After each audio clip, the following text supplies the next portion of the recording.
ইসলামে পুরুষ আল্লাহ বা মহিলা আল্লাহ বলে কিছু নেই। আল্লাহ সুবহানাহু ওয়া তাআলার কোনো লিঙ্গ নেই।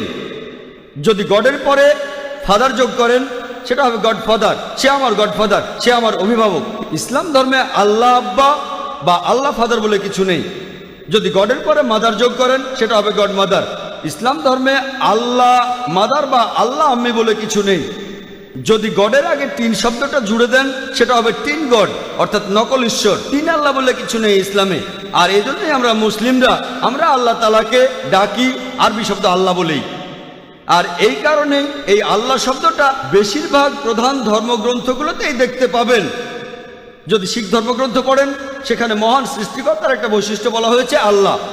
যদি খ্রিস্টানদের বাইবেল পড়েন গসপেল অফ মার্ক 15 অধ্যায় 34 অনুচ্ছেদে আছে, গসপেল অফ ম্যাথিউ 27 অধ্যায়ের 46 অনুচ্ছেদে আছে, বলা আছে যে যীশু খ্রিস্টকে যখন ক্রুশবিদ্ধ করা হলো তিনি বলেছিলেন আল্লাহ আল্লাহ লামা সাবাক্তানি, ঈশ্বর ঈশ্বর কেন তুমি আমাকে ত্যাগ করলে।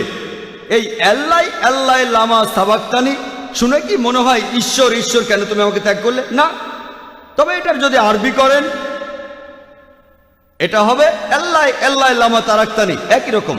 এই হিব্রু আর আরবি ভাষা দুটো একই রকম। আর আপনারা ধর্মীয় ডিকশনারিতে দেখবেন সেখানে বলা হয়েছে আল্লাহ বা আল্লাহ একই কথা, আল্লাহ ALAH একই। তাহলে আল্লাহ শব্দটা বাইবেলেও আছে, হিন্দু ধর্মগ্রন্থেও আছে, বেদে উল্লেখ করা আছে। একটা আলাদা উপনিষদ আছে যার নাম আল্লাহ উপনিষদ।